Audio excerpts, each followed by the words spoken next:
rands worth of legal services per year.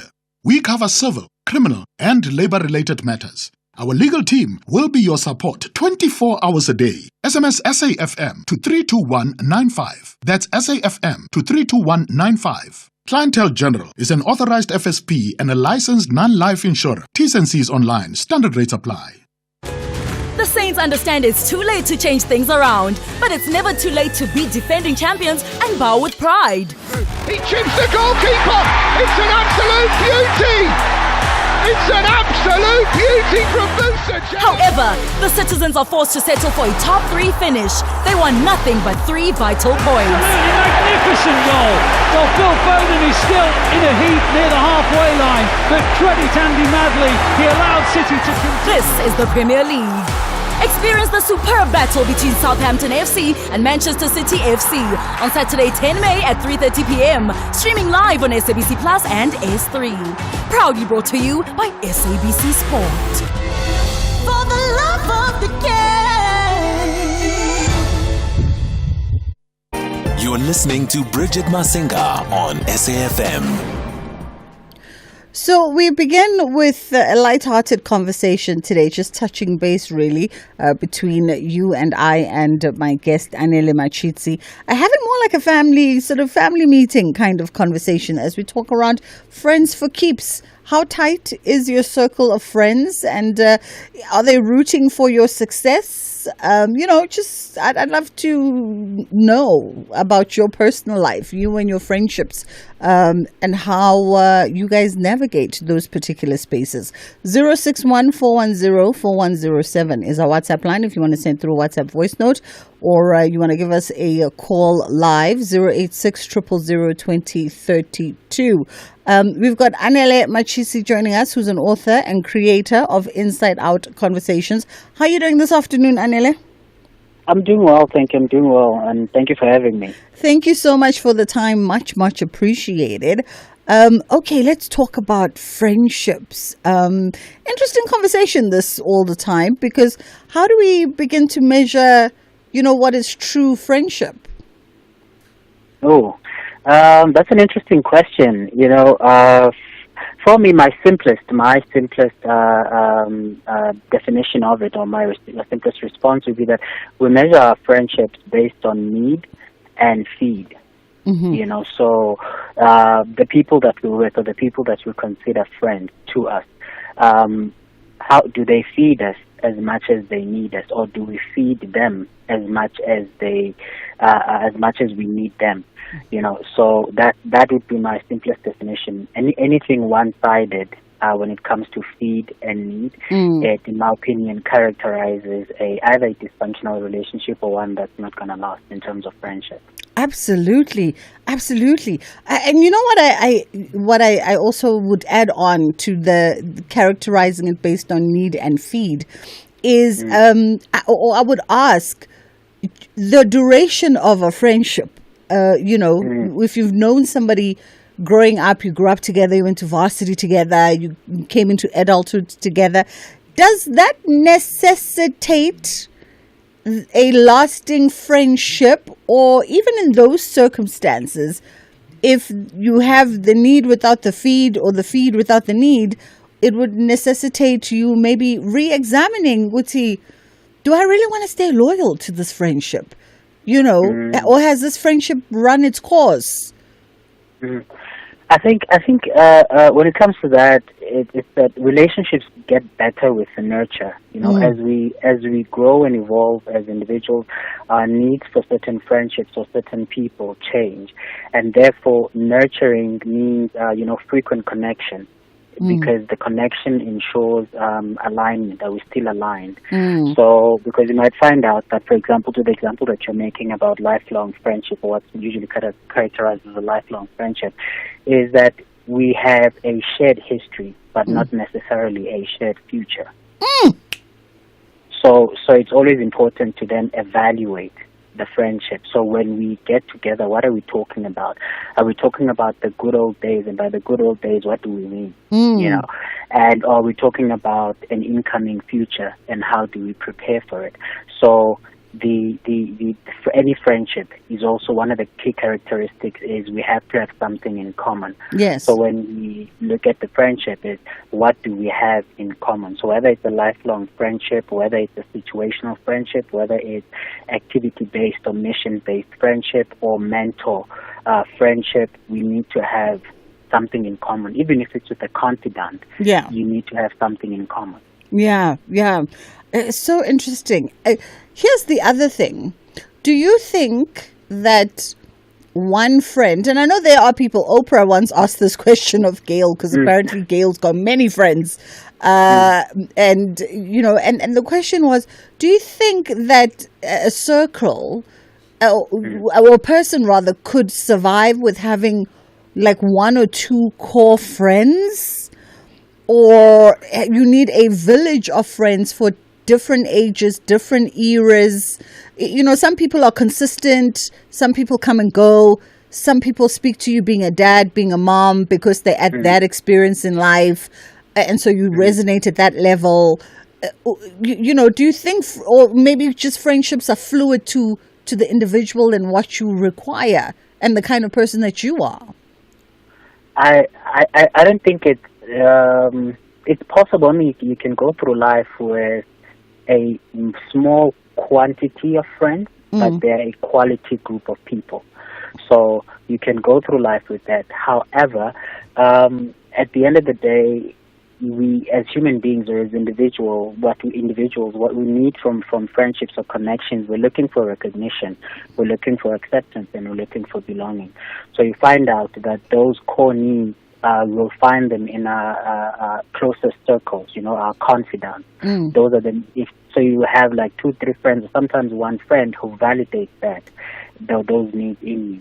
But then you need a bigger circle. For example, you might be friends with people at work, so the situation that you're in, it requires that you have a friendly understanding, so that in as much as those friendships most of the times are platonic, but there's a friendship in there. You might be friends because you just happen to be in the same neighborhood, or your kids go to the same school.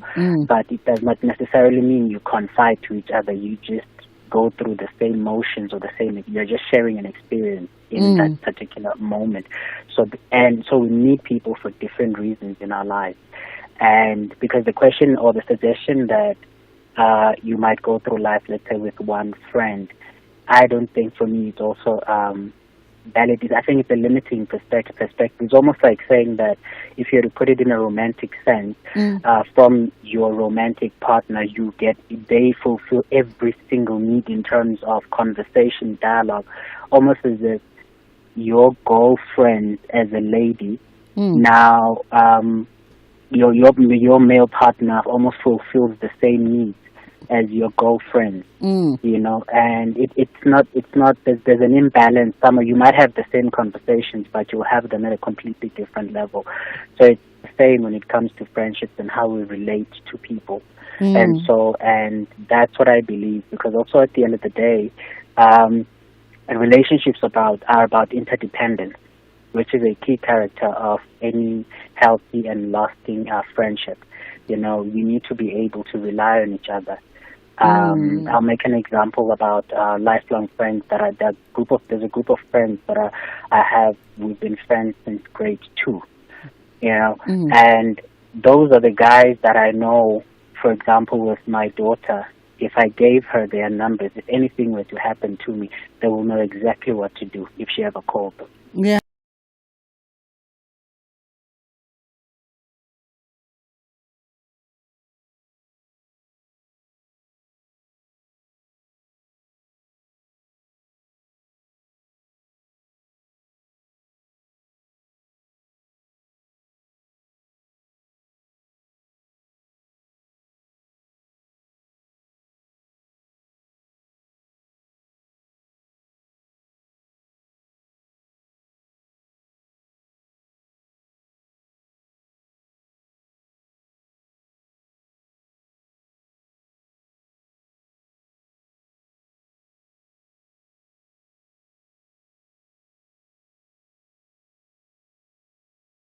But also a shared future as well.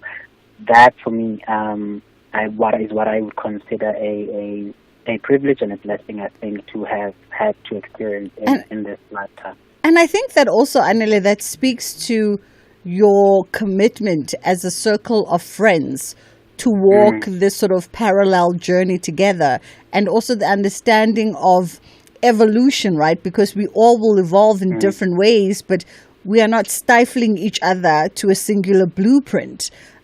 So we are there for each other's journeys, but in different ways, evolving and growing and moving, and still committed to ensuring that that connection remains. That connection that pulls us together remains at the core, no matter who we become and what life journey we choose. We'll always also choose to walk it together. It's a beautiful thing. 061-410-4107 is our WhatsApp line. 086-000-2032 is the number that you can call us on. Would love to know your friendships. Like, what do you have? Small circles? Do you have big circles? Your friends that have been there for you through thick and thin. And perhaps you've lost a friend or two along the way that you thought would be there for time in memoriam, and now you find yourself and they're not there. I'm wondering if we can go to WhatsApp and take a WhatsApp voice note on this conversation right now. 061-410-4107 is our WhatsApp line. Hello, Bridget. How are you? No, I'm well. Yeah, you see, when coming to my friendship circle, I wouldn't say it's a fantastic thing. There's something that I can talk nice about, like those people are those kind of friends that they love you whenever you are working. If you are not working, then you'll see the kind of friend you are having. So my friendship circle is not good at all. So that's why I end up not having any friends at all. I made my wife and my kids my friends. Zandi Masumpa from Kanana Kokni. Oh, Zandi. Anele, just to you in 45 seconds before we go to the headlines. Yeah. Oh, I think for me, one of the biggest things is that with friendships, it's not just enough for us to be friends, but it matters that we become quality friends. And one of the key components of a quality friendship is that we need to make space for authenticity. So I need to be able to be who I genuinely am around you. I don't have to perform, whether I'm working or not, whether I'm winning or losing. Can I be around you, and can we be okay?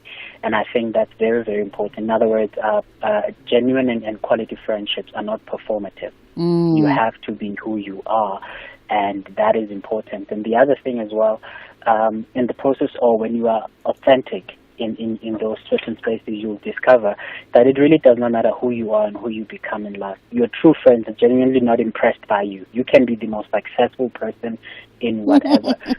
Your friends were okay, cool, but sit that down. Can we have some meat? Can you go and try or something? And that's how it is. And you want that. You want spaces where can I let go? Yeah. Can I take off the armor? Can I not be Superman around you?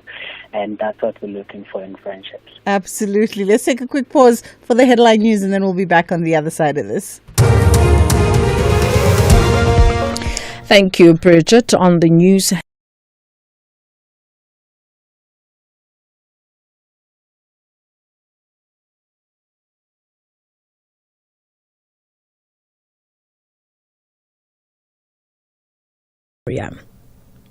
Free State Premier McQueen Letsoha Mataya has thanked Constable Boipelo Sinoga for working hard to combat crime in the country.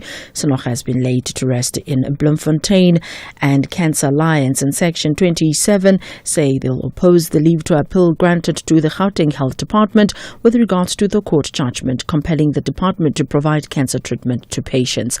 A full update follows at the top of the hour. Bridget Masinga, weekdays on The Full Circle.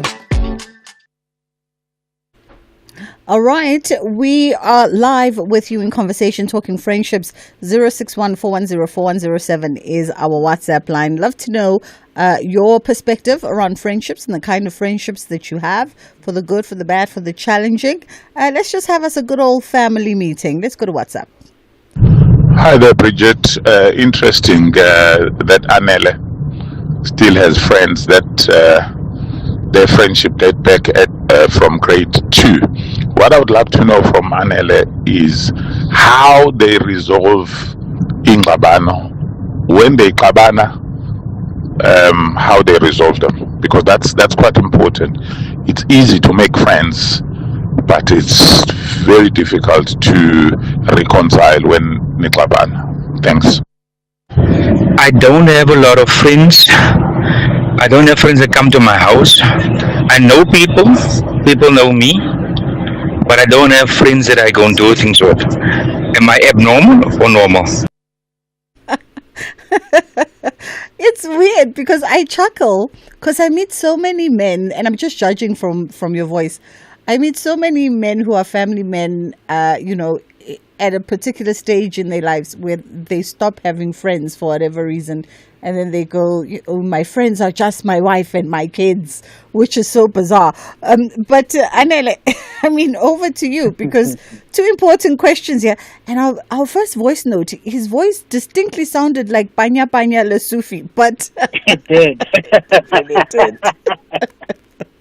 Yes. How do you resolve ingxabano? I think it starts with the fact that we fight.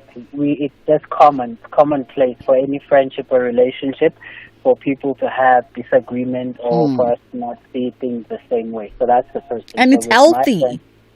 Yeah, no, it's healthy. We fight, but the healthy aspect of that is how we fight. So that's very important. So even in fighting, we do maintain respect. There are things that you will not say. For example, in the years that we've been friends, we've had the sharpest fights, but not even a single time have we actually physically fought. Yeah. With each other, but guys will exchange words and all of that, and they'll go a week or a month and they're not talking. The next thing they post a picture on the group like, hey, we're out here chilling, and it's just that, and also it's the honesty. You know, for example, growing up, guys made a lot of different decisions when it came to their girlfriends and all of that. And the guys will be honest, will like, nah, that's not her. Or nah, you're messing up, And so that honesty sometimes leads to fights, but at the end of the day, it has always brought us back together again. And what I am appreciative of, for instance, I'm in Pretoria. Most of my friends are in the Western Cape, in George. My parents as well are there. Because I'm not there, my friends randomly pop in at my parents' place just to check, hey, is everything still good? Is everything okay? And then they leave. And that makes the difference. And so that is to the point that our needs for people as we evolve change. And so lasting friendships have to adapt to our needs, so that the relationship has to feed that need, and you also have to feed the needs of your friends as well, as they also change as individuals. Yeah, if I can just tack on to what you've just said, to that question about, uxabana in friendships. And I always say, you have friends who you bounce scenarios off each other before you go to the other friend. So you have an issue with the one friend, but you go to the other one sidebar and you bounce the scenario off just to also gauge, are you the problem? Yeah, exactly. To filter your emotions with someone else. And some of the great advice that we give ourselves in our friendship circle, I've got a lot of male friends, some of the gay and straight, for those who wonder. The advice would be, well, if it's someone who really, really matters, we give each other the permission to, as you said, be honest, be authentic. You have that permission to come to me to say, I've wronged you. And I don't like what you said. I don't like what you did. This is how I felt. Hara.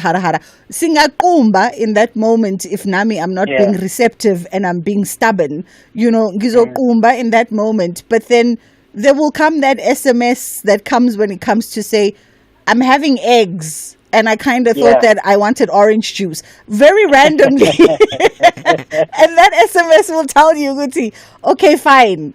I heard what you said, and we're moving along from it. Exactly. Let's continue. It's the icebreaker. It's the icebreaker, and that's the authenticity, you know, that I was referring to. That because in a lot of the rooms that we move in as individuals, whether it's your family space or your professional space and so forth, friendship kind of gives you this neutral space where you kind of go like, okay, I'm not someone's dad, I'm not someone's partner, I'm not someone's colleague. I don't have people looking at me or looking up to me. I just have these few individuals where I can just let go and just be a goofball. Absolutely. You know? And that's what we give. And sometimes it's also in times of grief. You know, one of the things that we are experiencing, for example, with my friends and I, we're in our 30s and two of them are in their 40s. We're experiencing the fragility of our parents, you know. And as men, we're going through the motions now, like, oh snap, I'm not ready. You know, I'm not ready. What if happens? What if something like this happens? How do I respond? So we're able to have conversations like that, you know, about our most intimate fears. Absolutely. Because these guys know you from childhood, and they know your parents from childhood, and all of a sudden we're dealing with the fragility of the people who were the pillars of strength in our lives, and realizing, oh, are we there yet? Are we already experiencing generational handovers? We don't feel ready. And so that was also to the point, one of the listeners sent in a voice note where he was saying that he doesn't have friends. I think, in my honest opinion, is that it takes time to find your tribe. Yeah. So it's not that you're unable to make friends. You just don't have people around you that you have something in common with. And you know what, Anela, it takes work. You know what I mean? I have one of my closest girlfriends. We met at YFM almost 20 years ago when I started radio. She was in marketing, I was on air. Polar opposites, and people were like, how did the two of you come together? Even till today, people were like, how did the two of you come together?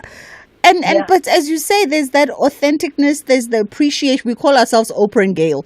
There's the appreciation of who the other is, and letting you shine in your corner, and being able to support and fan each other in different ways. And she moved to New York 10 years ago, but every time we see each other, concerted effort from both of us. Not a year goes by where one does not go to New York or one does not make a stop in South Africa. Not a week goes by where you're not looking at the time and going, oh, it's 3 o'clock in SA, it's 9 o'clock in New York. Let me make a random phone call. What are you having for breakfast? You know, as though you're talking to somebody who's right here. Like, I just saw something funny in Santon. Like, she's right here. But it speaks to the effort that must be made once you've seen and connected with somebody, and then you make the effort to continuously build that relationship.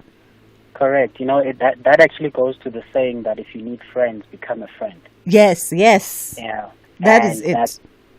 So that's the saying. And also, I just think that you know, there's a saying that says what we look for in people, whether it's in friendships or romantic, we're looking for a witness. You know, we're looking for a witness of our existence. We're looking for a witness that we came this way.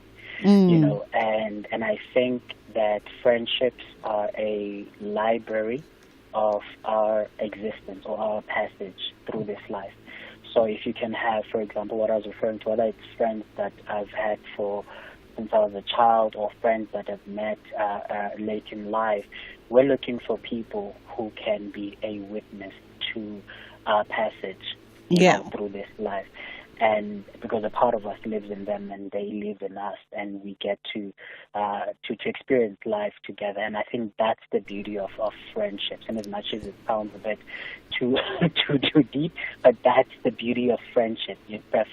You know, we're looking for people who these are the people who have witnessed my existence. Absolutely. Let's wrap up our conversation with just 2 voice notes, and then we'll get on to our next guest. Yeah, good afternoon, Bridget, and your guest. Yeah, it's true. One has to be authentic when it comes to friendship. One has to be true and honest. I've had friends that I've had since primary school, and we've always known each other, high school, even high school. We've always known each other. We've always been authentic with one another. There hasn't been there has been fights, obviously, and I think it's healthy. There has to be that aspect of tension and fights, and I think that's what strengthens, I think, at times even friendship, because you get to see whether it was really a friendship when it survives also, and there's also sometimes having to be the bigger person. And wonderful sentiments. And we've got so many other voice notes on friendships that we'll get to a little bit later. For now, though, we have to call it a day with Anele Mashitsi. Thank you so much for the conversation, the real authenticness of it. And Anele is an author and creator of Inside Out Conversations. But you can keep the voice notes coming, and we'll definitely double back to them a little bit later. It's just gone 20 to 2 o'clock. Dango, for the love of the game and Mzansi for sure. Sekwenzenjani? Soccer Zone has relocated to a new slot, 9 p.m. live every Monday on SABC 1. Mzansi Africa. Fascinating goals. The unbelievable saves. From Africa Borwa to the entire African continent to the Bundesliga and the Premier League. High-level reviews of crucial match scenarios by the legendary Mr. Rev. Top-class analysis, latest news about the beautiful game. And Momish of the Week. SABC Sport Football Weekend ends on Mondays at 9 p.m. on Soccer Zone. Live on SABC 1. Also available on SABC Plus and SABCSport.com. Proudly brought to you by SABC Sport. For the love of the game. You're listening to Bridget Masinga on SAFM. All right, I promise we'll get back to, a family meeting with your WhatsApps a little bit later on friendship, so you can continue sending them, and you and I will chuckle separately. My next guest, Thapelo Zama, is here, co-founder of Afro Geek, and we're talking the Afro Geek Festival 2025. Interesting. I like the fact that the first PR line for your press releases, ever imagined Wakanda in the heart of Soweto? How are you doing? Right, I'm good. How are you? I'm great. Thank you very much. I'm great. Thank you. So Afro Geek Festival 2025. Yes. Talk to us about Wakanda in the heart of Soweto. What does that look and feel like? It's as crazy as it sounds. So we've brought all this really amazing, really cool geek stuff into the heart of the township. Everything from gaming to virtual reality to local made comic books and art and merch and all this cool stuff that you ordinarily wouldn't find in these kinds of communities. Interesting. Is Afro Geek Festival the first time it's headed to Soweto? It's been Soweto before. So this is the second Afro Geek Fest. Okay. The first one was last year. It was also based in Soweto, but a different venue. Okay. And so we are coming together. From what I'm hearing, this is really at the essence, teching and gaming under one roof. Yes, absolutely. We'd say more broadly it's a STEAM event, so science, technology, engineering, art, mathematics, under the whole STEAM umbrella, but definitely leaning more into your tech, gaming, and the arts. All right. Well, it always sounds like a silly question because why not Soweto? Absolutely. But a lot of people would be like, well, why are we heading off to Soweto? Why aren't we centralizing it somewhere else? Yeah, but the thing is, historically, these kinds of events tend to happen in your metro areas, urban areas, and so forth. So for an event of this nature to take place in Soweto is kind of unprecedented. So we wanted to sort of change the narrative, not only in terms of, what Soweto is or what kind of events are in Soweto, but also in terms of how we picture geeks. Because generally when people think geek or nerd, they think someone who's from a well-to-do background, usually white. Caucasian. And so on. Exactly. So we're trying to slowly change that narrative, because personally speaking, I've been a geek since the 90s, so I know there's a lot of geeks that actually are on the darker side of the spectrum. So we're bringing them to the forefront. Yeah. By the way, is it acceptable for me to call geeks and nerds? I mean, I don't know, since, like, you know, the advent of startups and all these great founders of all these fabulous platforms, nerds have become kind of cool. Yeah, absolutely. And again, you know, saying this as someone who's been a nerd for a while, I am a little bit older than I look, so I've been a nerd since like early 90s. And back then, definitely, when someone said you're a geek or a nerd, it was usually not a compliment. Yes. You know, but that's changed a lot. I think it's become a lot more mainstream, a lot more common. And it's not really a pejorative term the way that it used to be. So yes, feel free to use it. I think there's very few nerds that actually take offense if you call them that, even if you mean to offend them. Right. I think it's because it's true what they say, that nerds rule the world. Yes, we do. Quite literally. Look at South Africa right now. We're being attacked by a nerd. All right, so we're bringing this incredible STEAM program to Soweto. I think also it's a beautiful thing, because it speaks a lot to access, and it speaks a lot to allowing black and brown kids to dream beyond just the four corners of their streets. 100%. That's what I was saying earlier, that, you know, one of the key things with us is it's kind of twofold. For one, we want to bring these kinds of things to the community, but we also want, you know, people who are already in these various fields or are doing really amazing things to also have the opportunity to showcase the great work that they're doing as well, so that the young people who attend can see that this is possible. You can make a video game. You can make an animation, because a lot of the guys that we work with who are doing really amazing work are from the same backgrounds. So, you know, again, that misconception that the people who do this kind of stuff are from certain backgrounds and there's no people in the townships who are in animation or gaming is not actually true. So that's how we change it, by actually bringing these people to these communities and allowing people to interact with them, find out from them how they do what they do, why they do it, and that how they could do it too. Yeah, absolutely. You know, a lot of people don't know this, but Mandla Mandela has an incredible school that we opened probably about 10 years ago now in the Eastern Cape, in Kunu. If not mistaken, it is in Kunu. It's in Kunu, and it's a STEM school, STEM-focused school. And it began as a high school, grade 8 to 12. And then on opening day, some major funders were there, and they were like, but the school needs to be fed by a primary school that speaks to what the school does. And so now there's a value chain of a creche, a primary school, and a high school. And from time to time, I find, you know, I ask him, what's happening with the high school? Like, how's the innovation and the creativity? What are the kids doing?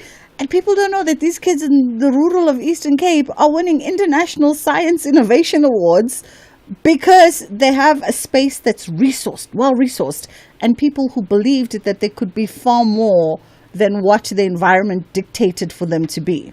Absolutely. Yeah. Absolutely. That's why initiatives like this, we believe, are really important, because the landscape has changed a lot. I think that things like the internet, access to Wi-Fi, and so on and so forth, has really democratized certain things that were not as accessible as they used to be. And because of that, we're now seeing a lot more inclusive space, and, you know, across STEAM, across gaming, and everything in between.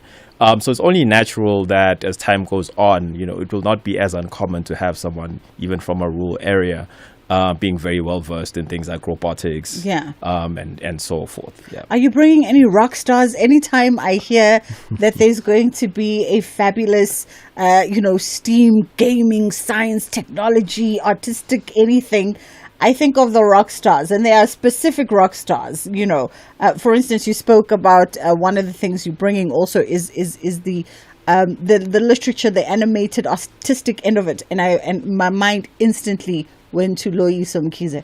And I was like, you cannot have an event that speaks to any kind of animation without having him in the room. We really do wish we could have him. I personally did actually reach out to him a few times. And I actually met up with him at the last Comic-Con. Yeah. And we once again just expressed to him how much we love to have him at the event. But unfortunately, he does live rather far. Yeah. So unfortunately, he can't make the trip, and we wish we could, foot the bill to have him over and, showcase his stuff. However, there's a comic that he worked on recently, and we will be having that at the Afro Geek Fest. So in some capacity, his work is there. Yeah. Even though we couldn't get the man himself. Yeah. Yeah. Okay, I'll put pressure on your behalf. Please do. Please plead our case. So give us the details of where and when Afro Geek is taking place. So the Afro Geek Fest is going to be on the 24th of May, so just the day before Africa Day. It's going to be at Jabulani Safe Hub in Jabulani, of course, and tickets are completely free. So if anyone wants to attend, they can just visit Quicket. The link on our social media platforms is there. That's the first thing you'll see if you jump on our link train is the ticket portal. So yeah, that's it. So if you can, please do come. Yeah, that's it. 24th of May is where you can go. You said Jabulani Hub. Jabulani Safe Hub. Jabulani Safe Hub in Soweto. Afro Geek 2025. You just have to reserve your ticket at Quicket if you want to go through for that event. It's a free event. We love free events. Powered by some really cool sponsors as well. Go out there and explore everything that Tapelo and his colleagues have put together for you. That was co-founder of Afro Geek, Tapelo Zama. It's just gone 10 to 2 o'clock. We're going to take a quick pause and then we come back on the other side of this and we get the latest results from South Africa's largest working women's report. Ashraf Garda on SAFM. VIP protection officers, they face legal charges including pointing a firearm, reckless and negligent driving, malicious damage to property, assault with the intent to cause grievous bodily harm, obstruction of justice, and assault by way of threat. There was so much that they faced, right? The story is now that they've been cleared of these charges by the South African Police Service. So I understand you're going to write to the Police Minister for clarity. That could well be an understatement. It sounds like you're not very happy. It really is a very shameful moment for the South African Police Service. It's an indictment on, and I think it sends a very, very dangerous message to the public that South African Police Service members, especially those attached to elite units like Presidential Protection Services, could act with impunity and that they're above the law. So shameful to say the least, and it's critical for us to understand how on earth they could have been acquitted of the disciplinary charges against them. Ian Cameron, chairperson of the Portfolio Committee. This is the National Pulse, weekdays 3 to 6 p.m. This Thursday on EFC, Africa's greatest meet the warriors of Brazil on a night where 3 titles will be contested. Amanda Lino takes on Mariana Salles, Willie Van Rooyen takes on Kleberson Sousa, and in the main event, JC Lamprecht goes to war with Luis Paulo Picanso for the light heavyweight title. EFC 123 live from the World Sports Betting Arena. Watch it on SABC Sport Channel on DTT Channel 4 from 7 p.m. Brought to you by SABC Sport.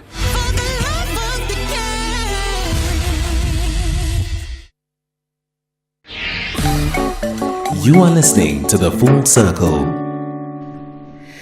We are catching up now with Philippa Geert, who's the founder and CEO of Recruit My Mom, and we're looking at the results from South Africa's largest working women's report. How are you doing this afternoon, Philippa? Yes, how are you? I'm great, thank you. I'm great. Firstly, I guess maybe let's get a bit of context around Recruit My Mom and the kind of work that you guys do, and then we can delve into South Africa's largest women's report. Yeah. Recruit My Mom is a company that was launched in 2012. It's a recruitment company, and it was originally designed to make a positive impact for working mothers in South Africa, to be able to allow employers to have easy access to them.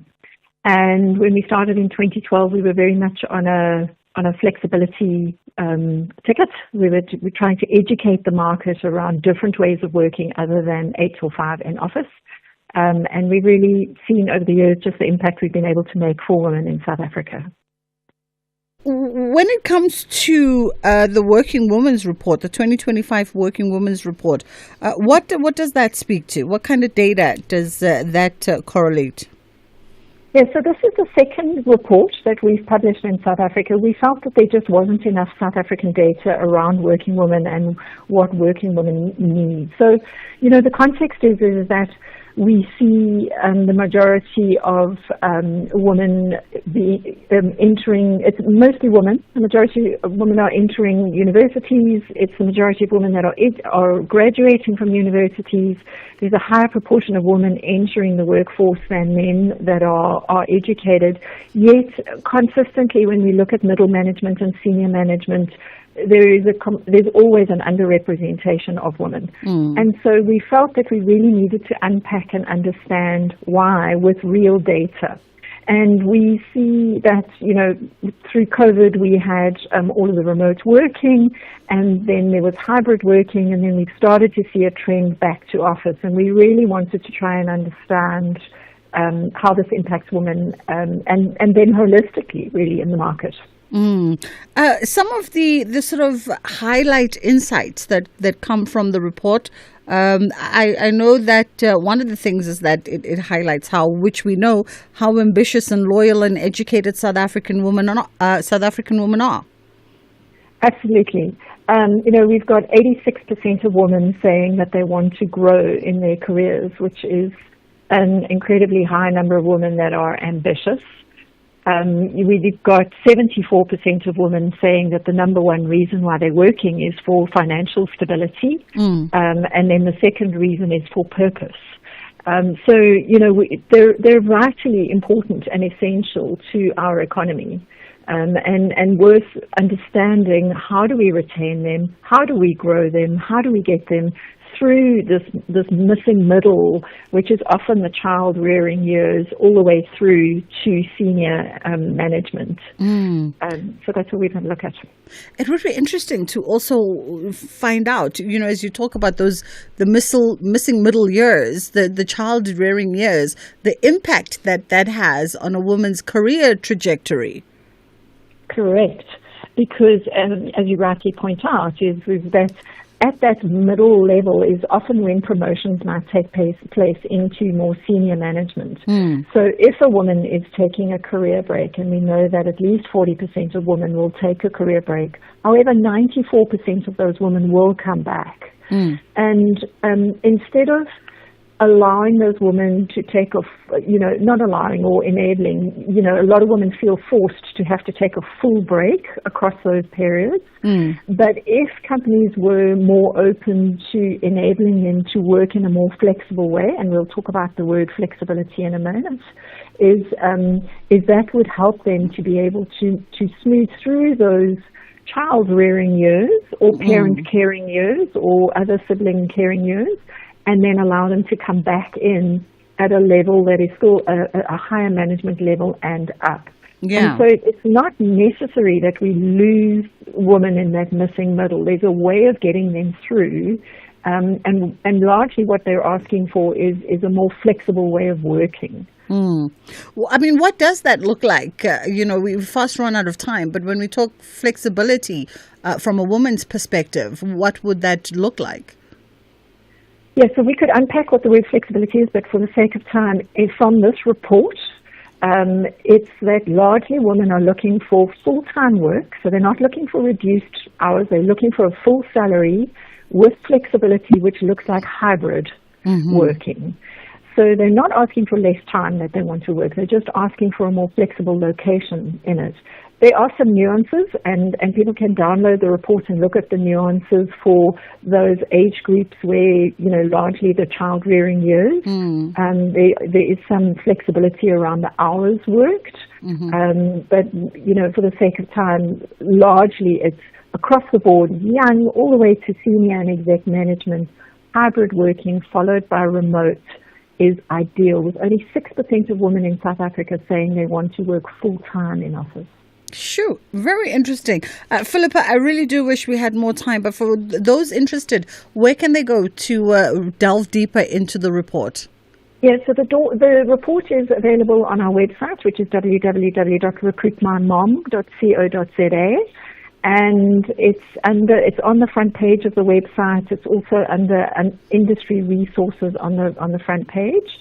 of the website, the landing page, and you can just download it and you'll get a link and then be able to really see the depth of the detail that's in the report. Wonderful.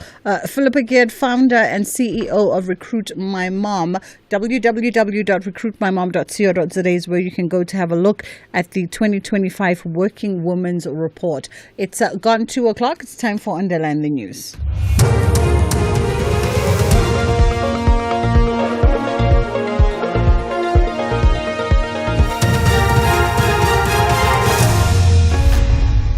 Thank you, Bridget. Top stories at 2. Police find human remains in Mpumalanga and more than 600 people arrested for serious crimes. For SAFM News, I am Ondelambana, and a very good day. Police have confirmed that human remains have been found in the bushes at the Rust de Winter in Mpumalanga. Police say DNA test will be conducted to ascertain if they belong to missing journalist Aseri Ndlovu and his partner Zodwa Mdluli. They were allegedly kidnapped from their plot in Pretoria East in February. 5 suspects have since been arrested and have since appeared in court. National Police Commissioner Fani Masemula confirmed the discovery of the 2 bodies, that they are yet to be identified. Yeah, I just got a report now while standing here behind the minister that there is 2 remains of people found in the bushes somewhere in Rust Fender.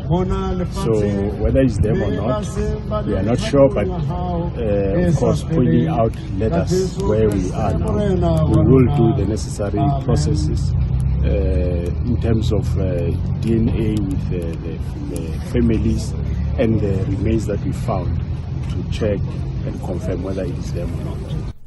More than 650 suspects have been arrested for serious and violent crimes in the 4th quarter of the 2024-25 financial year. This was revealed by the Hawks head Godfrey Lebeya in Pretoria. Some of the suspects were apprehended for fraud, corruption, police killings and cash-in-transit robberies. He says during the arrest they recovered almost 400 firearms and dismantled illegal drug laboratories with drugs with a street value of over 23 million rand. Of the 656 suspects, the Serious Organized Crime Investigation secured 364, the Serious Commercial Crime Investigation secured 220, while the Serious Corruption Investigation secured 72 suspects before court. Most of the arrests were effected in Gauteng province with 139, followed by the Northwest Province with 99, KwaZulu-Natal Province with 88, and the Eastern Cape and Free State Provinces with 73 suspects each. Free State Premier McQueen Letsoha Mataya has thanked Constable Boipelo Senoge for working hard to combat crime in the country. Senoge has been laid to rest in Bloemfontein. The bodies of Senoge, Cebekulu Linda and Gyamugetswe Bays were retrieved from the Hanops River in Centurion, Pretoria last week. Constables had been missing for more than 5 days. Linda and Bays will be buried tomorrow and Saturday respectively. Letsoha Mataya was speaking at Senoge's funeral service. The events of the past 2 weeks have taken a toll on me, and being here today still feels unreal that at a blink of an eye, the lives of 3 of our protesters was snuffed out. Standing here and looking at the families and friends of Constable Boipelo Senoge, Linda Cebekulu and Gyamugetswe Bays, I'm overwhelmed by emotion, for these were people whose service was going to assist us to combat crime in our province. It is not only their families who have lost their loved ones, but our province and certainly the country as well. Cancer Alliance and Section 27 say they'll oppose the leave to appeal granted to the Gauteng Health Department with regards to the court judgment compelling the department to provide cancer treatment to patients. In March, the Johannesburg High Court declared as unlawful and unconstitutional failure by the department to provide radiation oncology services to over 3,000 patients in the last 4 years. The organizations say this was despite Gauteng Treasury Treasury ring fencing over 780 million in 2023 to address this backlog. The department says it is appealing both the court judgment and the order. Section 27's Khanyisa Mapipa. It is particularly disappointing that the Gauteng Department of Health would appeal a court decision that simply requires them to adhere to its constitutional obligations and use funds ring-fenced to provide life-saving treatment, as well as to provide the court with reports on how they plan to tackle the cancer crisis in the province. The Chinese embassy in Sudan has issued a statement urging Chinese citizens in that country to evacuate as soon as possible. They are citing a deteriorating security situation and rising security risks. The embassy warned of dwindling supplies of water, electricity and fuel, and advised citizens to evacuate through ships to Saudi Arabia or available international flights, or to travel by land to Egypt.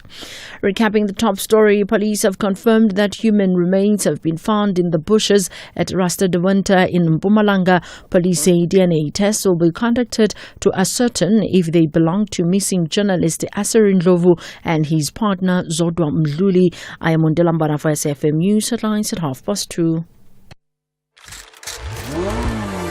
The wait is over. I've been hustling, grinding, and now it's time for the glow up you've been waiting for. Unapologetically, made the bay. From the grind to the glam. Anele Zondo The Glow Up on Saturdays at 8 p.m. only on SABC 1, Mzansi for sure.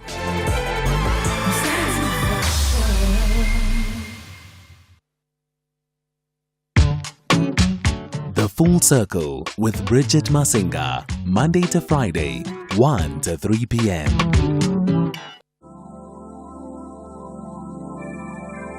You are listening to The Full Circle.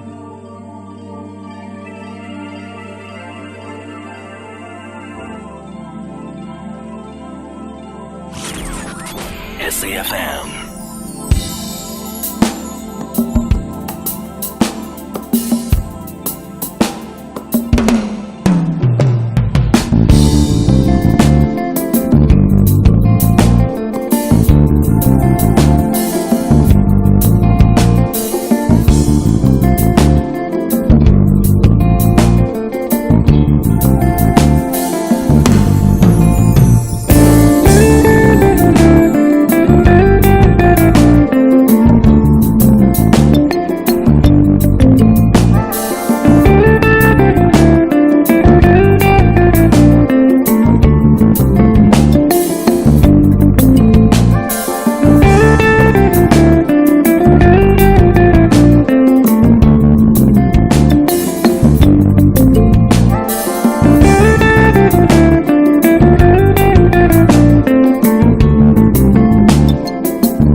Jimmy Lulu coming through with Nkateko. That is the title of this particular one.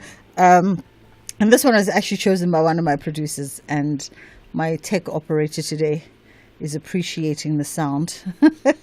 So I'm just passing on the message to my content team right there.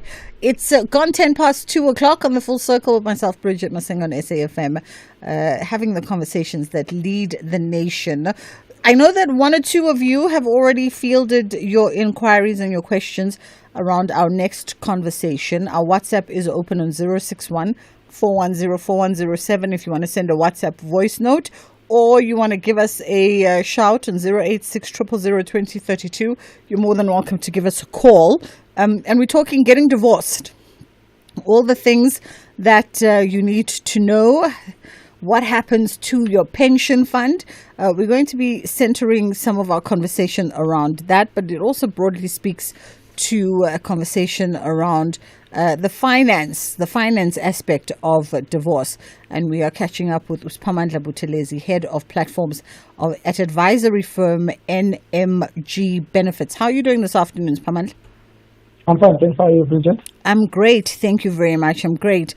All right. So they say that divorce doesn't just end a marriage. To some degree, it also has long-term financial consequences for folks, especially when we're looking at things like pension and provident funds. Most definitely. And I think most people don't realize that the divorce can impact what they have saved for their retirement fund. So it definitely has an impact, depending on the nature of your marriage. It has an impact. So I think it's just one of those things that people need to think about. So when you're getting divorced, it's not only about your assets, it also has an impact on the pension fund that you have saved under your name. The law has allowed now, in fact it's not recent, the law has always allowed for non-member spouse to claim. But what is mostly recently is that now under the clean break principle, the non-member spouse doesn't have to wait to reach retirement fund to actually get their claim. So if the divorce is settling and it's finalized today, they can actually submit the decree of divorce in order for them to claim what is due to them. Okay. I mean, let's unpack perhaps some of the challenges, right, in going through your divorce. And having to go through things like dividing and accessing pension funds and provident funds, because I think a lot of us are not well versed as to how that process unfolds, or the things that we need to comprehend before we even take the step towards initiating divorce, the things that we need to think about that will ultimately impact provident funds and pension funds. Yeah. So, Bridget, most people will have a pension fund or a provident fund just on basis of that they are employed, right? So, if you are employed and the employer has made arrangements that all the employees of that particular company have to contribute towards retirement, most people will be contributing towards one in that aspect. So, when it comes to you getting married and people thinking about things like your prenup and all of that, it's often cases that people don't think about their retirement fund contribution. Most people don't believe it as an asset in some instances, so they will talk about physical. We don't talk about assets such as your houses, investments that they have, but it's very rare that people will talk about the retirement funds and what they have sitting under that kind of saving. So what happens in the case of divorce then is when the estate is being calculated, all of those things are taken into account, including the retirement fund contribution that you've been making over the years. And then again, just going back to, if you are married in community of property, you will know that all assets, including pension fund, may be shared upon the divorce, right? Out of community of property, the growth of the pension savings during the marriage may be split. So the nature of your marriage that one is in contribute as well in whether your pension fund will be split during divorce. Okay. I mean, and the dispute part, right? Where would the dispute come in? Would it come in from the perspective of, I have a claim and you saying I don't, but based on what? The dispute is very interesting part. So what we've seen in some cases at NMG is you get different type of disputes. So you get disputes based on let's take an example of customary marriage because it's the most common one where there's dispute. Yeah. Customary marriage, people have gone through the process and maybe the lobola was paid but let's just say it meets all the requirements of the customary marriage being recognized as a legal marriage. And then two parties split their ways and then they get separated and then one move on over years and maybe get married. So what you then see is that you find the first partner coming back and saying, but I was married to this person, and actually just basically them contesting if the person has moved on and married someone else, contesting that marriage to say the second marriage was null and void because the person was legally married, right? So you'll find disputes in terms of that. What happens with all disputes is that they need to go to court. The court will make a decision whether the dispute is valid or not. It will make a decision whether the marriage was valid or not. And then on those bases, then there will be a decision around what needs to happen with the pension fund. But all disputes needs to go via court. I want us to take a quick pause here, Spamandla, and then we'll come back and continue the conversation. We're talking to Spamandla Buthelezi, Head of Platforms at advisory firm NMG Benefits. And we've centered this conversation around getting divorced and what you need to know, particularly around your pension funds and your retirement savings and things of that nature. So if you do have an inquiry here, perhaps you're stumbling in the process of divorce and you're finding that you're hitting a roadblock when it comes to this conversation around who has access, who has rights to some of your provident funds, pension funds, some of your financial elements of your relationship. This would be the time for you to send through your voice note, or you can give us a call, 061-410-4107, 086-000-2032. You can always be anonymous as well, because a lot of this conversation is a very personal conversation, and you probably don't want people in your business in that nature. So you can always be very anonymous, and we'll respect that. It's fast approaching 2:20 on The Full Circle with myself, Bridget Masinga. Whether it is a CCMA referral, problems with a mechanic, or unfair blacklisting, Clientele legal plans are affordable, and you receive up to 670,000 rands worth of legal services per year. We cover civil, criminal, and labor-related matters. Our legal team will be your support 24 hours a day. SMS SAFM to 32195. That's SAFM to 32195. Clientele General is an authorized FSP and a licensed non-life insurer. T's and C's online. Standard rates apply. You're listening to Bridget Masinga on SAFM. All right, we are in conversation with Uspamandla and we're talking getting a divorce. What happens to things like your pension funds in these circumstances? Who has a claim, who doesn't have a claim? And what leads to maybe an invalid claim as well? Talk to me about, in instances where you can prove that a marriage wasn't legally valid, for instance. What happens in those cases? I didn't get the first part of the question. If for instance, a marriage wasn't legally valid, and I don't know what speaks to a legally valid marriage, one that is recognized by the court of law, I guess. But if a marriage was not legally valid, what happens in those situations by way of someone needing to tap in and claim some of these funds? So if the marriage was not legally valid, then the court will not issue the decree of divorce because there's no marriage to divorce if the marriage wasn't legally valid, right? The example that I've seen in cases like that is a gentleman who actually was getting divorced by his current wife. And in order for him to prove that his marriage with his current wife was not legally valid, actually, he quoted that before he met this woman, he had paid the lobola for someone else, right? So he had gone into the customary marriage. There was a consent in that customary marriage before. The age requirement was met. The customary law obligations and all the requirements required there were met. So actually, he used the fact that he was in a relationship with someone else prior to meeting his current partner, and actually that requirement of everything that was done with the first partner actually qualified them as married under customary law. So he had to prove that in order to prove that the current partner had no claim in his pension fund because their marriage could have not been legally if he was already deemed to be married to someone else. So the marriage can be illegal. All right. When it comes to things like also tax implications here, what would those be? If maybe, for instance, if the spouse who is the member of the fund takes out some kind of portion of a cash payout, does it also have ramifications for me now who's making a claim? Yes. So if the non-member spouse is taking, because remember that it's only the non-member spouse that will be allowed to actually withdraw from the pension fund while you are still abroad. So if the non-member spouse takes their portion as the cash portion, it will be subjected to tax at the withdrawal tax rate, right? But if they decide that whatever portion that is due to them needs to be transferred into a pension fund in their name, whether be it an existing pension fund or a new pension fund, then it will qualify for tax exemption. All right. Let's go to WhatsApp. I want to hear if we have a comment on this on WhatsApp, perhaps.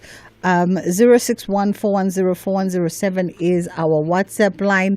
And you can give us a call as well on 086-000-2032. Can I name? Okay, Tembani, how are you? Yes, Bridget, how are you? I'm great. Go ahead. I can't complain. Yeah, I just want to check in a situation whereby there is a divorce process going on, and at the same time, I have the maintenance. I just want to check how do we then resolve that. If there's a divorce process going on, but at the same time you have a maintenance. Yes, as a maintenance, I'm being garnished through to the employer. So I just want to know how do we then resolve that during the process of divorce. Remember, here I'm speaking about a maintenance from other partner, not the married one. So I just want to check then how do they best resolve this particular issue when it comes to divorce matter. Okay. Hopefully, Spamandla maybe can give some guidance. I'm not sure. Spamandla?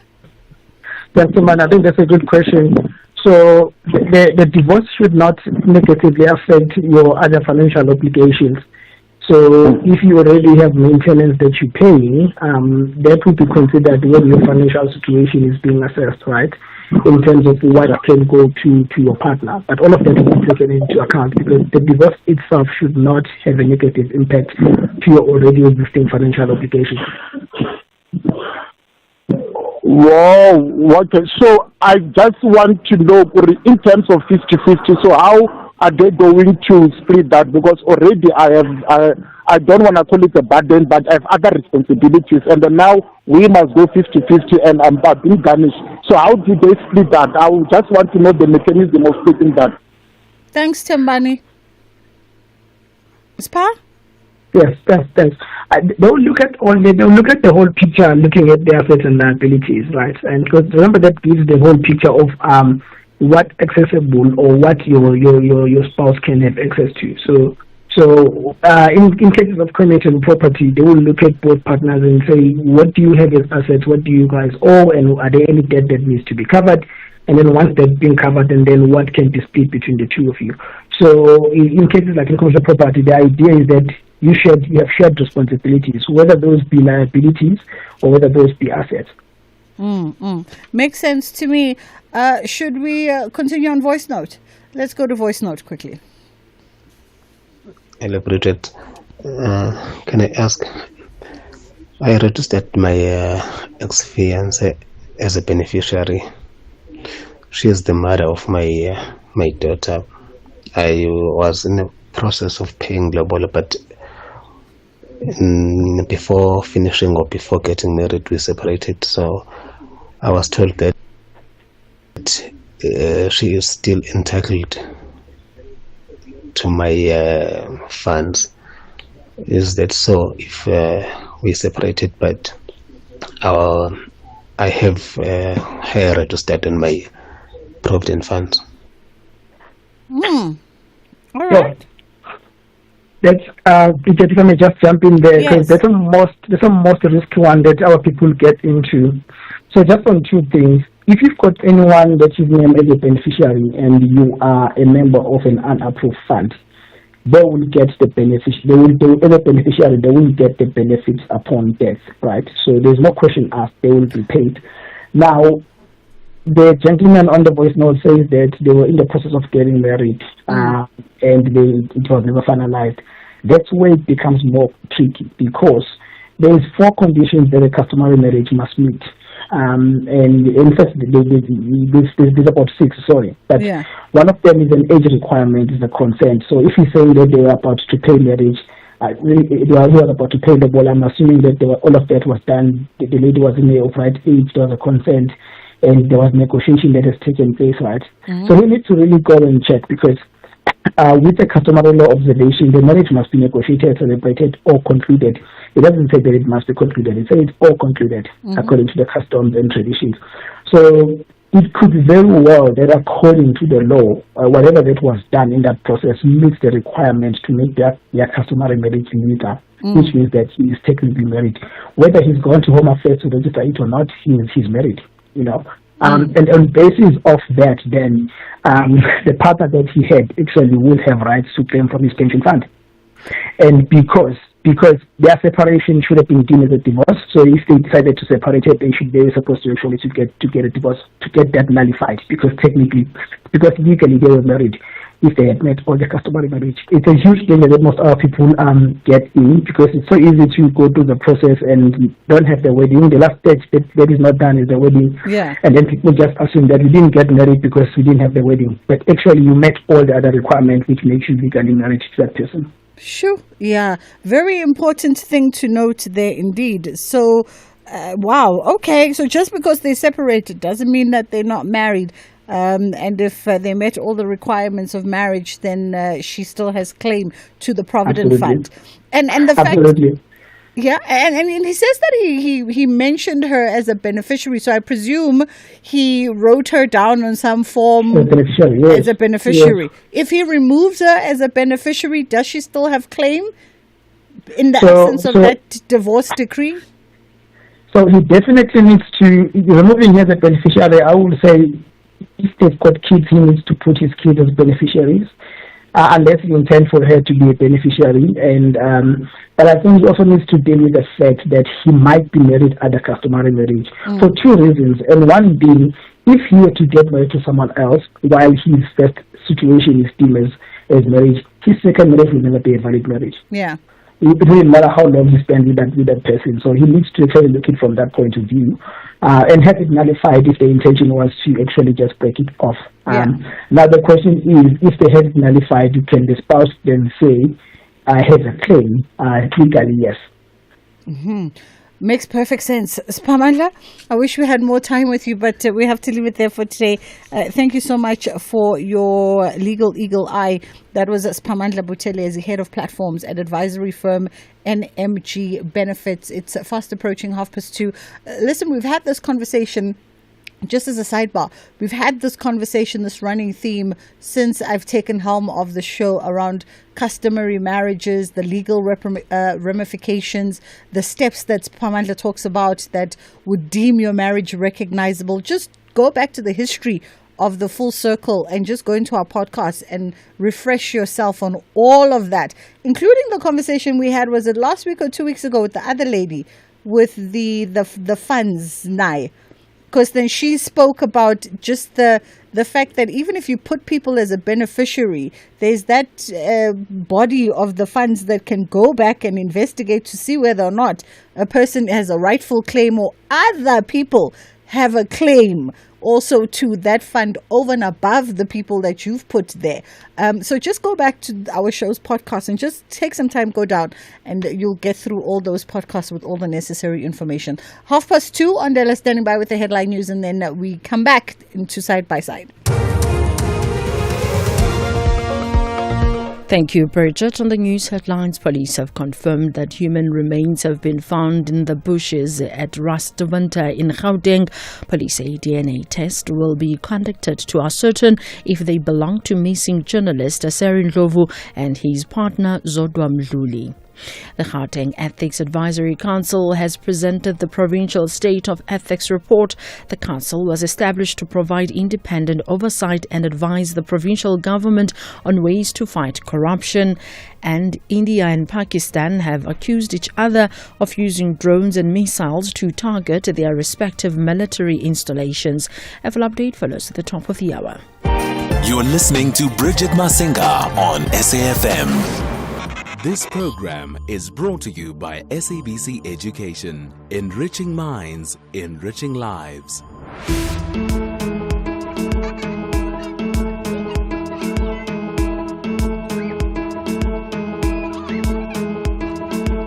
Asibambisane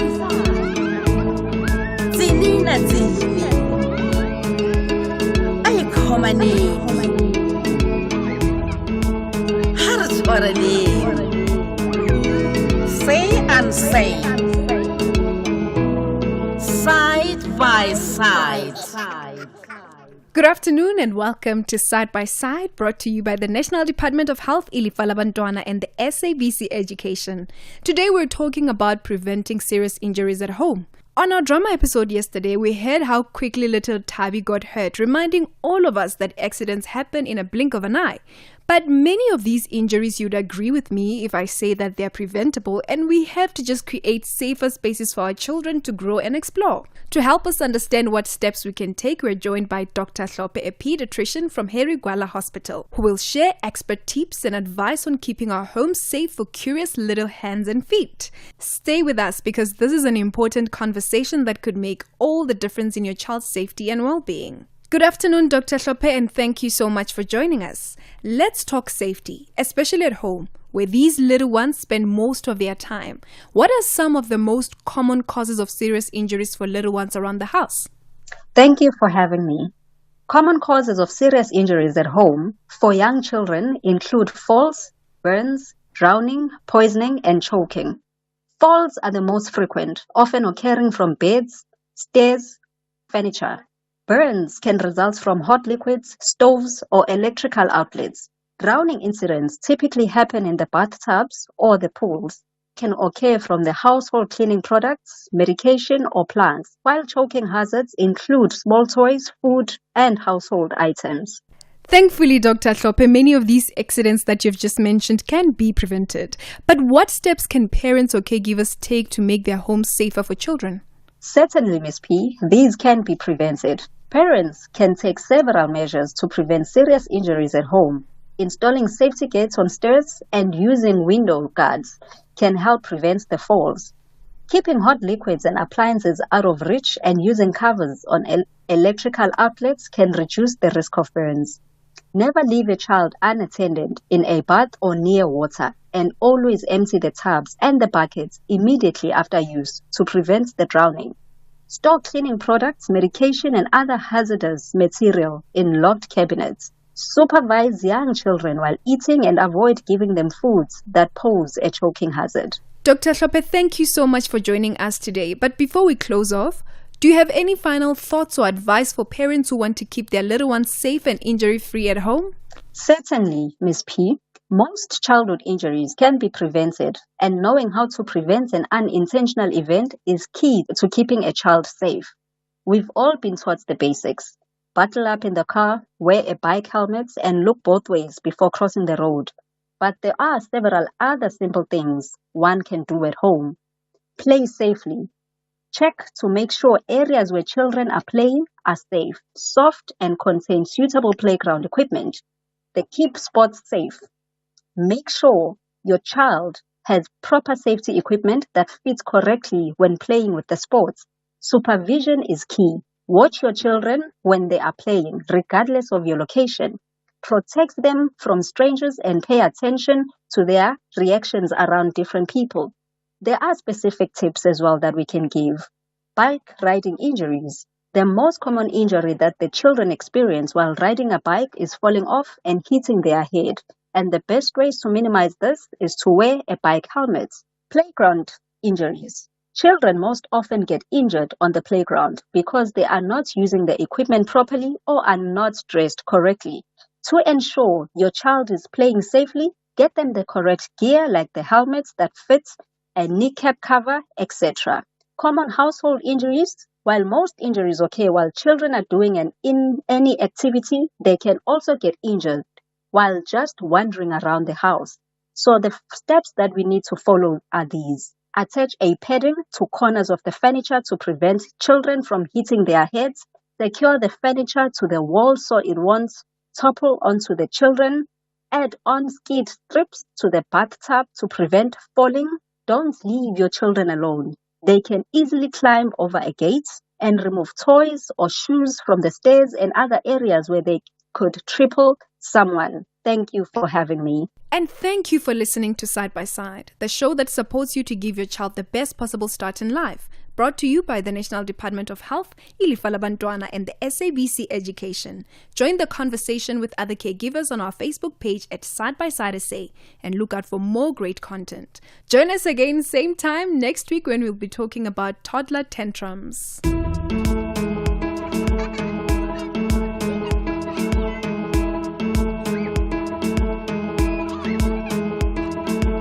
Asibambisane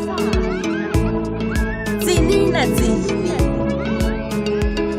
Ayikhomaneni Haratshwareleni Say and say Side by side. This program was brought to you by SABC Education. Enriching minds, enriching lives. Marawai, why did you think you could change your tire when you've never even changed a light bulb successfully?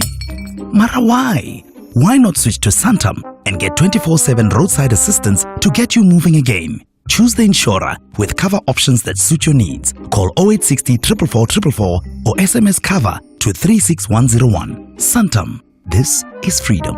Santam is an authorized FSP, a licensed non-life insurer and controlling company for its group companies. Bridget Masinga, weekdays on The Full Circle.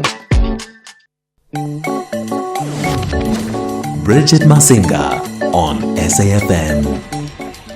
You make it seem so easy. Get on a plane today and decide, I want to work from Egypt tomorrow. Let me go. I meet so many people who have read Vagabond and they keep saying to me, Lerato, I read your book and I traveled. I read your book and I went to Lake Kivu. I read your book. I started listening to Salif Keita's music and sparked curiosity. So I know that people are traveling. We are very warm and welcoming. The number of times I've walked into weddings, into parties, and I do not know anyone. And anyone keeps asking, who are you? Where are you from? Like I heard the music and I came to dance. The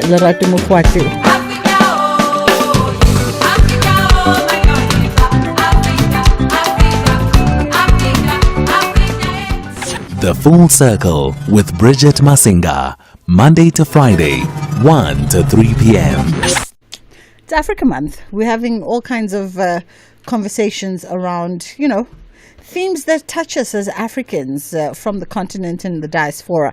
And we're going to bring you a lot of those throughout the month of May. Right now, though, we're looking at Crisis Comms 101. Don't just run to the lawyers when a crisis hits you. The first response should not always be a legal response, my guest says. More often than not, a situation can actually be diffused or turned into an opportunity. Regine LaRouche joining us, expert in corporate reputation management and founder of Reputation Matters. How are you doing this afternoon? Opportunity to chat to you. Thank you so much for the time. We appreciate it indeed. All right. So, let's start with just a little bit of a scenario that played out with the Two Oceans Marathon and a blogger saga. The Two Oceans Marathon organizers had taken legal action against a running blogger, one Stuart Mann. The Running Man is what he's known as, following a series of critical posts that were highlighting various organizational concerns. Some of these included things like, metal shortages, insufficient water points, etc., etc., etc. So rather than responding publicly to the questions that were raised, the organization, Two Oceans Marathon Organization, then opted for the legal route. And this is a decision that has sparked a lot of debate amongst runners in South Africa and the running community in South Africa. And in a situation like that, I think it speaks to our conversation today around perhaps the legal route isn't always the first option and shouldn't always be the first option. Yeah, absolutely, Bridget. I think there's a time and place for everything, and there's definitely space to go the legal route depending what the nature of it is. But I think more often than not, what you need is a conversation around a table and have a dialogue when you're upset about something. And that will, more often than not, solve an issue. Have that conversation, have that communication to avoid having to go the legal route. Because I think if you go that legal route, it just stonewalls any meaningful dialogue. It just automatically closes any type of communication. And it just puts you on the back foot. I'm by no means, and I'm very transparent, an expert when it comes to law and the legal side of things. Yeah. But I do understand communication. I do understand a reputation. And the reputation is built on relationships. It's building that relationship, fostering it. And I think you need to be you need to be mindful when there's so many people involved in the running community. I think everybody's been keeping very much aware of what's been going on in it. Is to build. It's not just necessarily an individual, but it's a whole community that is now not involved per se, but keeping an eye on this. So there's a lot of reputational risk involved in not including a reputation specialist, a communicator, somebody that's in that space first, before just running to the lawyers. I mean, we see it in many examples. I think this is not just one of the latest examples that we've seen. But you know what? Let's just get around the table. Because one of the issues that I've picked up, because I am a runner, not particularly fast, but I'm moving a forward direction. This is the first time in years that I ran the Two Oceans, because it is just one of those, I want to say, a prestigious race to be able to say, you run a half Two Oceans, whether it's the half or the ultra. I mean, jeepers, it's for many people that very first race, that big, hairy, audacious goal that they've set for themselves that they want to be a part of. So they're going to spend their hard-earned cash to be associated with this incredible brand, this incredible race. For the first time this year, I mean, you're always going to get people that grumble about everything. Yeah. that is just nature of people. But it was as if there was just a layer of even more unhappiness, or there was just something that felt off to me. And I happened to come across, and I think with algorithms, seeing that I do post about running, the Running Man's blog did cross my path. And I picked up there's a whole big issue with the blue number. Blue number you get after you've done 10, because a very good friend of mine did her 10th one.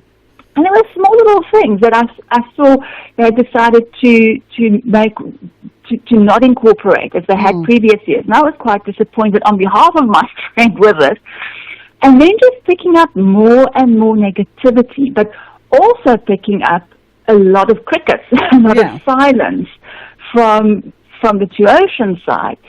And some of these things can really be nipped in the bud very, very quickly. And the sooner you address an issue, the quicker. Otherwise, it's going to be that annoying drip, which is going to become a tidal wave, and then it just actually is going to make things so much worse.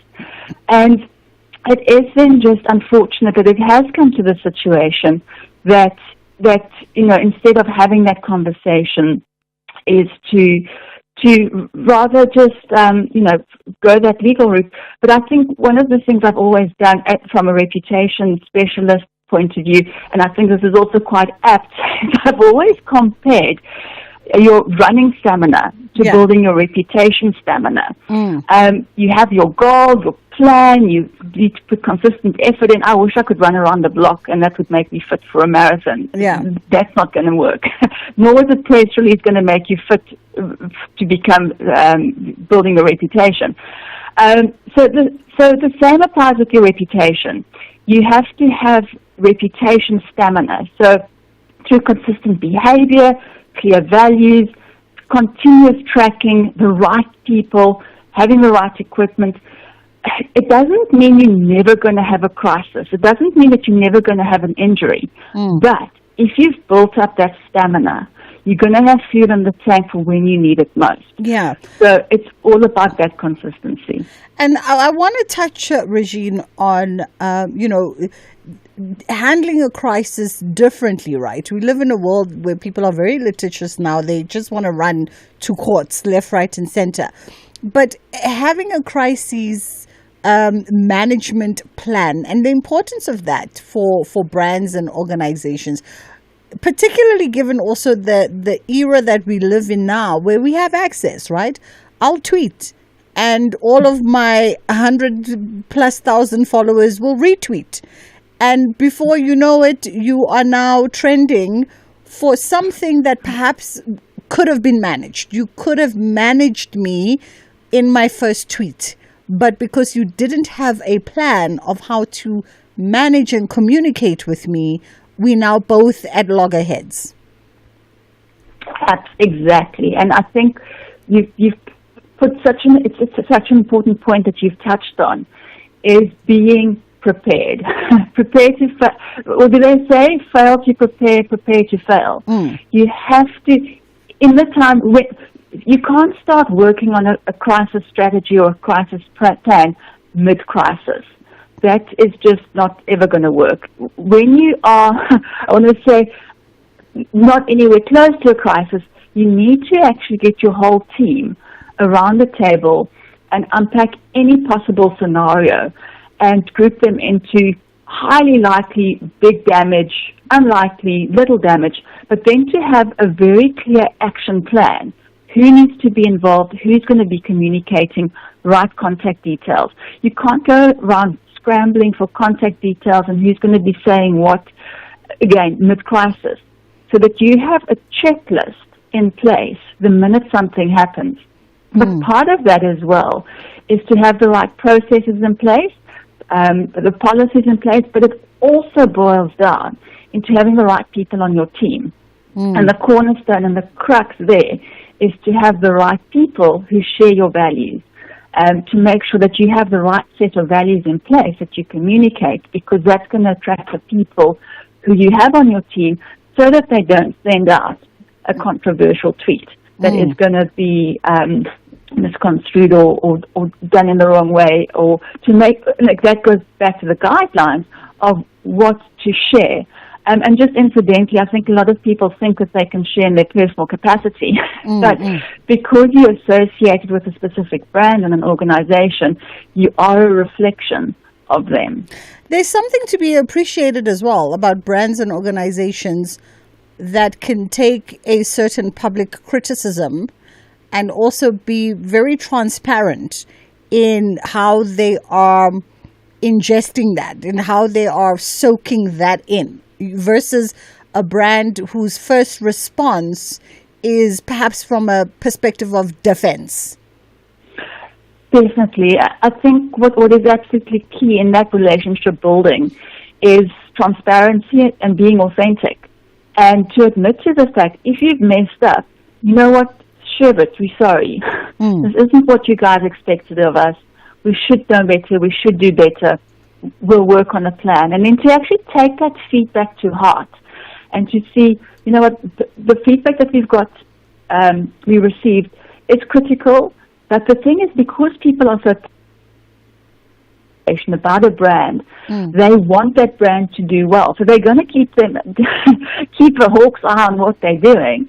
But then for that brand to use that information, and I think that's a critical part when it comes to communication, is that feedback part. It's all good and well to communicate from one side, but but you need to take to heart the feedback that you get, even if it's stuff we don't want to hear. No one likes criticism.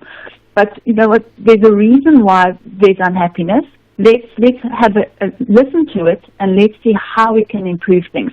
And perhaps even take the person that's most unhappy and win them over onto your side by being open and transparent and seeing how you can work together to do something even better. Am I correct in my assessment in thinking, for the most part, when we watch people that feel aggrieved by brands or organizations, whether it's something small that's spiraling or something big and life impacting, for the most part, the sentiment I always get when these scenarios play out on public platforms like social media, which at times is our last recourse for a customer or consumer, because they've privately tried to have the conversation with you, but they've gotten nothing back from you. And so now they're taking it publicly because they know it's going to elicit a response from you. And the hopes is oftentimes that it's a response that leads to a positive resolution. I found a lot of the times, even in the case of this Two Oceans Marathon, the people who feel aggrieved are not going to run the Two Oceans again next year. They're going to run it again next year, including likelihood the running man himself, Stuart Mann. But they just want you to fix the things that they are telling you went fundamentally wrong this year. So it's like, I'm giving you an opportunity to fix our relationship. I'm not saying that our relationship is fractured beyond, reproach or anything. I'm just giving you an opportunity out of frustration, because you're not listening to me, for you to now listen to me and please do what I'm saying do. Absolutely. It is about that passion, about being got such a legacy to it that people wanted to do well. And absolutely, Bridget, I think even with all of the criticisms, we're still going to see so many people lining up and paying to be part of the race next year and beyond, because it is something people want to be associated with. But I think it is the organization's responsibility to take to heart the feedback that they are getting. I think there's a long list of questions that I saw that I think are being addressed or have been addressed to some extent. But I think part of it as well is for organizations, and again, not just picking on this one, but for all organizations, you are quite right. When people take to social media, very often it is as a last resort, because their communication, their queries, their concerns fall on deaf ears. When they phone, there's no answer, or it's a long holding tune. When they email, it's an automatic response, and you never ever hear from them again. Even if you do take to social media and you send a direct message, getting back that response, an automated response. People want to speak to a person. They want to deal with a human being, and I think that's what we need to keep in mind here. Everybody is human. Everybody wants that human interaction, not to speak to a machine. So we need to make sure that just keep that caring for all involved at the back of your mind as an organization, that we want to do business with people, so we need to deal with it as people to have that empathy side of things as well. Absolutely. We fast run out of time today, but I think there's some sage advice there, particularly for brands and organizations, is to proceed in these moments with some kind of empathy and compassion for your customers or the folks who follow you. And, let's just engage. It's also just distasteful, I think, for brands to be taking people to court, especially in a case where it's not really warranted, just because someone is unhappy. Why go through all of that? Exactly. I think that the funds can rather be channeled into something a lot more sustainable, and for the benefit of everybody concerned. Honest communication, just can serve the organization so much better in the long term. Yeah. My opinion. Absolutely. But what the race belongs to the runners, the responsibility lies with the organizers, and it's just honoring both with empathy, clarity, and care. Absolutely. Regine LaRue, thank you so much for the time, an expert in corporate reputation management and founder of Reputation Matters. We are wrapping up the show in just a matter of moments, but wanted to double back to some of your voice notes around friendships. Hi, Bridget. Look, I don't think that I do have friends because I just laugh with whoever was with me during that time. I don't have friends. I don't have people I can call friends. No, I don't. If we're working together, okay, it's fine. We laugh together, but that doesn't mean that you're my friend. No, don't have friends. I really don't have friends. Make friendship with your siblings. Make friendship with your parents. You see, that friendship with your parents and your siblings is cool, it's good, and it's nice. You know, hello Bridget, it's time in East London. You know those guys who said they have no friends, they have friends, it's only wife and kids. You will find most of them made that decision by choice, but by force, I mean to say. They get forced by their wives to choose between family and friends. That's what happened in reality. You find a man saying, I have no friends and I'm married, my friends is my kids, and he does not really, he's not happy, that man. Because he's put on that position to choose. He's forced by a woman. Well, I mean, I don't Yeah, know. good afternoon, Bridget. Is it forced by a woman? I don't know. But okay, last one. Guest. Yeah, it's true. One has to be authentic when it comes to friendship. One has to be true and honest. I've had friends that I've had since primary school, and we've always known each other, high school, even high school. We've always known each other. We've always been authentic with one another. There hasn't been there has been fights, obviously, and I think it's healthy. You know, there has to be that aspect of tension and fights, and I think that's what strengthens, I think, at times even friendship, because you get to see whether it was really a friendship when it survives also, you know. So, and there's also sometimes having to be the bigger person and also humbling yourself. So that's the honest truth about friendship. Hi, you know what? This is what I tell my kids. You must never rely on friends. None of them can ever do anything for you. Rely on yourself. You have acquaintances, but they don't rely on them. Rely on yourself. That's what I tell my kids. You have each other as family. That's what is important. Because you can be friends with someone for 20 years and only realize this was not friendship at all. So Interesting. It was the pregnant pause at the end of his voice note. It's interesting how it sounds like older gentlemen, that middle-aged older gentleman that sent all the voice notes. We must interrogate what happens to men and friendships along the way, that everyone just seems so jaded around friendships. Who's a man at that particular age and stage? I wonder why. Anyway, we'll explore that on a different day. Thank you so much for being in conversation with us today. We appreciate the time. Ashraf is coming through. He's going to take over between 3 and 6. But first, on the Lambana.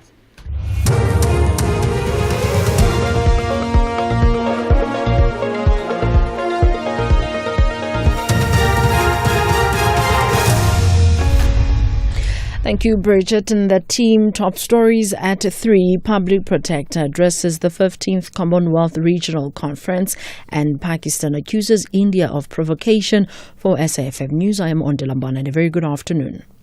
Public Protector Advocate Koleka Gcaleka says compliance across government to implement remedial action by her office stands at 39%. She was addressing the 15th Commonwealth